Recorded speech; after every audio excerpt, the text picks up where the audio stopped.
देखो जिन स्टूडेंटों को already knowledge हो चुका है मतलब उनको एक पॉइंट पढ़ा रहता है, लेकिन जो टेक्निक से समझा रहे हैं उस टेक्निक को उसमें फॉलो करना है और इसलिए पॉइंट बिंदु क्या क्या है।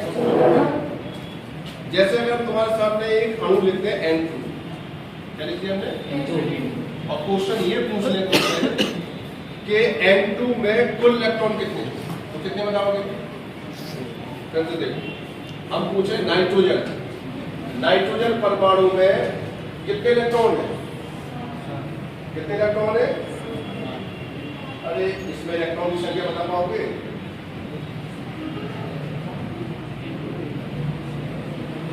लाइव करना बीजी कितने? 7। और ये हम बोल लीजिए ऐसे डाल देंगे।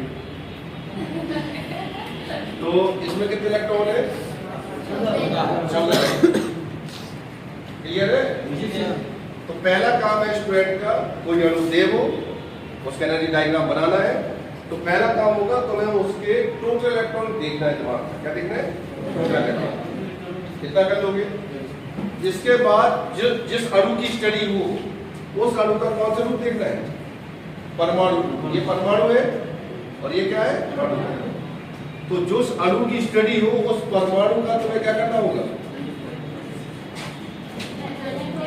इलेक्ट्रॉनिक विन्यास ये कर लोगे। ठीक, अब एक वर्ड लिख रहे हैं उसको समझना है। हमने लिखा N2 तक, इसका साफ देखकर समझ पाओगे N2 तक का। N2 तक लिखने का मतलब, और एक वर्ड और लिख रहे हैं N2 से ऊपर, जिसका साफ देख करती है N2 तक मतलब N2 में टोटल इलेक्ट्रॉन कितने हैं? 14। N2 से ऊपर इसका मतलब 14 इलेक्ट्रॉन से ऊपर वाले। जैसे एग्जांपल के तौर पे अगर हम तुम्हें दें C2 अणु, कौन सा अणु? C2 अणु, तो हम टोटल पूछेंगे कितने इलेक्ट्रॉन इसमें? 12।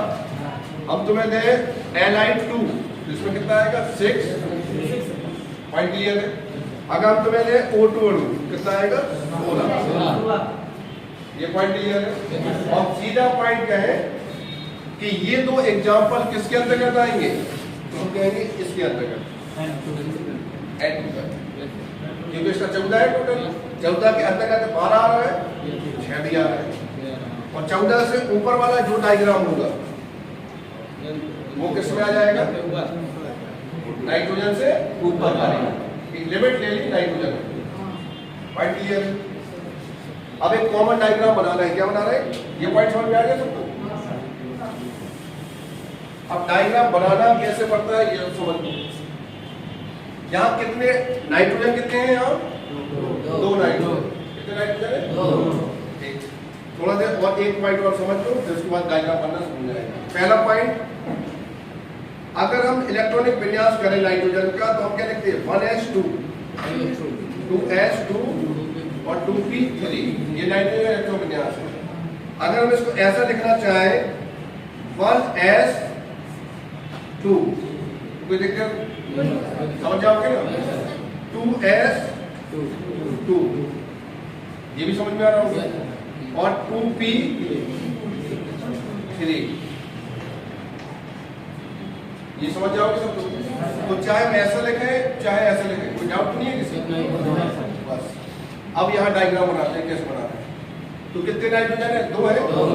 एक को हम इस तरफ सोच रहा है और एक को इस तरफ सोच रहा है। ठीक है, ध्यान से देखना। अब ये एटम हो गया। क्या हो गया? ये एटम। तो देखो 1s2, अभी इलेक्ट्रॉन भर नहीं बन रहे, बॉक्स बना दिया 1s2।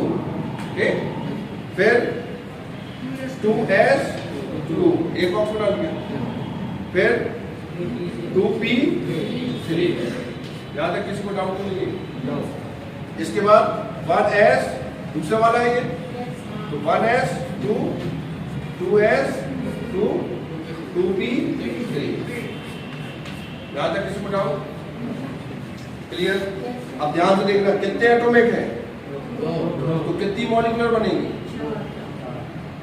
2 एटॉमिक मिलकर 2 मॉलिक्यूलर बनाती है। स्टेटमेंट है ना पहला। कितने एटॉमिक है? 2। कितनी मॉलिक्यूलर बनेंगी? 2। कितनी एटॉमिक है? 2। कितनी मॉलिक्यूलर बनेंगी? 2। क्लियर? कितनी एटॉमिक है? 3। कितनी मॉलिक्यूलर बनेंगी? 6। 3 नीचे 3 ऊपर। 3 ऊपर। अब गलती ये हो सकती है कि बच्चे 3 एक साथ यहाँ रख दे और 3 एक साथ यहाँ रख दे, तो गलत हो जाएगा। अब उसका गलत होने का कारण समझ लो। पी में कितनी ऑर्बिटल होती हैं? 3 बॉक्स होते हैं और तीनों क्या होते हैं? पी एक्स, पी वाई और पी जेड, ये सब जानते हैं। और किसी के पास अगर 3 ऑर्बिटल है तो कितने बॉन्ड बनाएगा? 3 बॉन्ड बनाएगा। कितने बॉन्ड? 3। तो ये जब पहला बॉन्ड बनाएगा फिर दूसरा बॉन्ड बनाएगा फिर तीसरा बॉन्ड बनाएगा, तो मैक्सिमम कितने बॉन्ड बना सकता है? 3 बॉन्ड। पहला बॉन्ड क्या बनता है? सिग्मा। जैसे मान लो 2 कार्बन कार्बन के बीच हम पहला बॉन्ड बनाए तो इसे क्या कहेंगे? सिग्मा। इसी में दूसरा बॉन्ड बना दे, पाई। जैसे तीसरा बना दे तो भी ये भी क्या होगा? तो इन तीनों बॉन्ड में क्या तीनों बॉन्ड एक से हैं? नहीं। तीनों बॉन्ड एक से है या नहीं? नहीं है ना? तो तीनों को एक साथ नहीं रखा जा सकता। पॉइंट समझ में आया क्या? नहीं? फिर तो देखो 3 ऑर्बिटल है। कितने ऑर्बिटल है? 3 ऑर्बिटल कितने बार बनाएंगे? 3 बनाएंगे। ओवरलैपिंग कॉन्सेप्ट ये कहता है कि जब पहला बॉन्ड बनता है तो सिग्मा बनता है, उसी के बीच दूसरा बॉन्ड बनता है तो वाई, तीसरा बनता है तो वाई। इससे ये समझ में आया अगर किसी 2 व्यक्ति के बीच 3 बॉन्ड बनते हैं, कितने बॉन्ड? 3 बॉन्ड, तो उसमें एक सिग्मा होगा और 2 वाई, तो 2 का नेचर सेम होगा और एक का नेचर अलग होगा। और हमने यहाँ जब 3 एक साथ लिखा तो इसका मतलब क्या होगा? तीनों की एनर्जी क्या है? सेम। क्या तीनों बॉन्ड की एनर्जी सेम होती है? नहीं। सिग्मा की अलग होगी, पाई की अलग होगी। इससे कंफर्म हो गया कि तीनों को एक साथ एक तल में नहीं रखा जा सकता। ये क्लियर है? तो इसका मतलब कैसे रख सकते हैं? एक साथ दो को एक साथ रखेंगे और एक को अलग रखेंगे। 2 और 1, और यहाँ पर भी 2 और 1। ये पॉइंट क्लियर है? तो एक एनर्जी डायग्राम बन रहा है अभी कंप्लीट नहीं हुआ, लेकिन पॉइंट समझ में आ गया ये। अब बात आएगी कि N2 से ऊपर के लिए, तो देखो ये वाला डायग्राम इसी में भी यही बनेगा, सेम बनेगा डायग्राम। ये डायग्राम भी यहाँ पे ये बनना है। फर्क कहाँ आ रहा है? सिर्फ इस वाले डायग्राम क्या आ रहा है? इस वाले डायग्राम में चेंज आएगा। क्या आएगा? चेंज देख लो कितना आ रहा है। तो 2p वाला बना ले डायरेक्ट। कौन सा बना ले? 2p वाला। बाकी सेम बना देना, यही उठा के यहाँ बन जाएगा, यही उठा के यहाँ बन जाएगा। तो इसमें कितने ऑर्बिटल है? 3 है, तो 3 नीचे बनेंगे और 3 ऊपर बनेंगे। तीनों एक साथ नहीं आएंगे, ये बात कन्फर्म है? ठीक, बस इसमें फर्क ये आएगा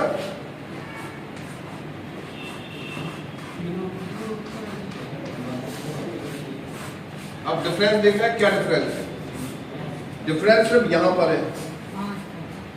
क्या डिफरेंस है? यहाँ 2 एक ऑर्बिटल है और यहाँ 1 और 2 ऑर्बिटल। ये फ्लिप हुआ है। क्या हुआ? फ्लिप। तो इसको हम देख सकते हैं 1, ये पहली ऑर्बिटल है, और इसको क्या बोल सकते हैं? 2 ऑर्बिटल है। यहाँ कितना दिख रहा है? 12। क्या दिख रहा है? 12 दिख रहा है। 12 कॉन्सेप्ट बता रहे हैं, लिखना नहीं होगा। जैसे हम देखेंगे ना, पहले 1 फिर 2, याद रखने के लिए। ये क्या करना है? फिर याद रखने के लिए यहाँ कितना दिख रहा है? 12 दिख रहा है। यहाँ याद रखने के लिए 2 और 1 कितना दिख रहा है? 21। कितना दिख रहा है? 21। पॉइंट क्लियर है? तो नाइट्रोजन तक कौन सा रूप लेना है? नाइट्रोजन तक कितना लेना है? 21। कितना लेना है? 21।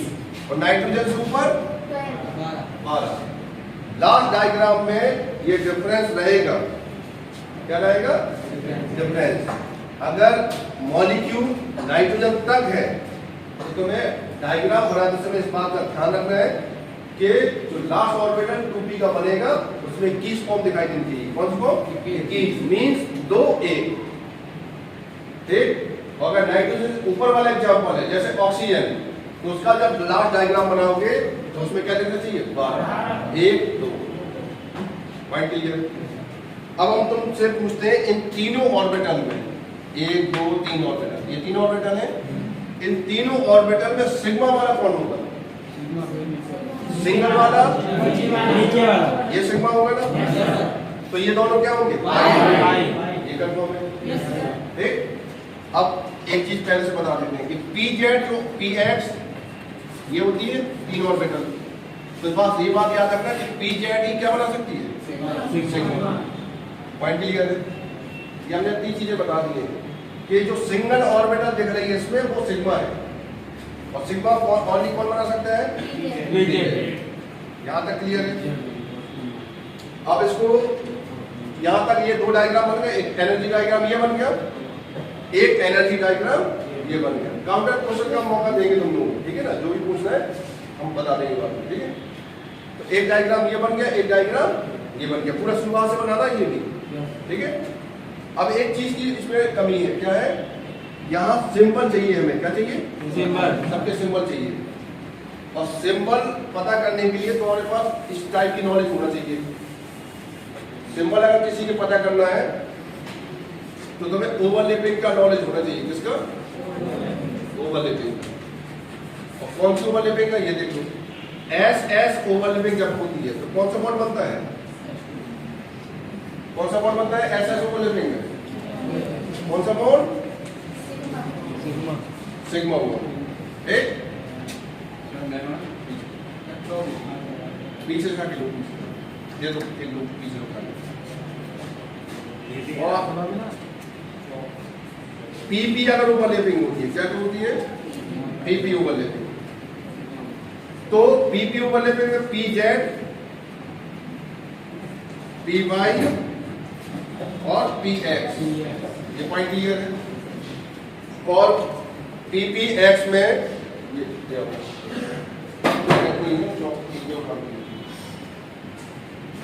तो पी जेड, पी वाई और पी एक्स, ठीक है।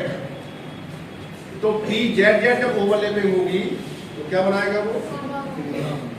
ये ओवरलैपिंग होगी तो क्या बनाएगा? ये ओवरलैपिंग होगी तो क्या बनाएगा? तो जब भी पीपी ओवरलैपिंग होती है तो एक सिग्मा बनता है और दो पाई बनाता है, क्योंकि पी में कितनी ऑर्बिटल होती है? 3। 3 में एक सिग्मा और दो पाई। क्लियर। अब तुम्हें यहाँ देखना है, बताना है ये कौन सी ऑर्बिटल है? एस। ये कौन सी ऑर्बिटल है? यहाँ कौन सी ओवरलैपिंग हो रही है? S S. कौन सी ओवरलैपिंग? कौन सी हो रही है? ओवरलैपिंग का नाम है एस एस ओवरलैपिंग। कौन सी ओवरलैपिंग? तो इसके बॉन्ड कौन सा बनेगा? कौन सा बनेगा? सिग्मा। और ऑर्बिटल का नाम क्या है? 1s। तो सिग्मा 1s। पॉइंट समझ पा रहे हो? इस ऑर्बिटल का नाम क्या है? Sigma 1s। ठीक। इसके बाद इन दोनों ऑर्बिटल को देखें तो ये क्या है? s, और ये भी क्या है? s। तो यहाँ भी क्या बनेगा? सिग्मा। अभी ऊपर वाले को छोड़ के चल रहे हैं, ठीक है। तो ये भी क्या बनाएगा? सिग्मा बनाएगा। तो क्या आएगा इस ऑर्बिटल का नाम? Sigma 2x। Point clear. अब आते हैं यहाँ पर। यहाँ पर तीन ऑर्बिटल है, px, py और pz, ठीक है। तो अगर हम कहें कि यहाँ पर तीन ऑर्बिटल कौन कौन सी हैं? 2px, 2py, 2pz। तो हमें ये तो पता है इस ऑर्बिटल का नाम क्या है? सिग्मा। इस ऑर्बिटल का नाम क्या लिखेंगे? Sigma 2pz। पॉइंट क्लियर है। क्या लिखेंगे? Sigma 2pz। और इस ऑर्बिटल का नाम क्या लिखेंगे? पाई बनाएगा ना, ये पाई 2px। कोई फर्क नहीं पड़ेगा क्योंकि एक ही तल में। और इसका क्या लिखेंगे? पाई 2py। यहां तक क्लियर है सबको? ठीक। अब देखो, अभी ऊपर वाले का नाम नहीं लिया किसी का, तो ये तुम्हारी बॉन्डिंग है ना, ये क्या है? बॉन्डिंग। तो ऊपर वाली क्या है उसकी? Anti bonding. क्या है? अगर ये बॉन्डिंग है तो ये क्या है? Anti bonding. ये तीनों बॉन्डिंग है तो ऊपर वाली तीनों क्या है? Anti bonding. तो जो सिंबल है साइंटिस्ट लोगों ने क्या किया, एंटीबॉडी को रिप्रेजेंट करने के लिए एक सिंबल बनाया स्टार। क्या बनाया? स्टार बनाया। तो इस ऑर्बिटल का नाम क्या है? Sigma 1s। तो इस ऑर्बिटल का नाम क्या हो जाएगा? Sigma star 1s। पॉइंट समझ में आया? तो इस ऑर्बिटल का नाम क्या है? Sigma 2s।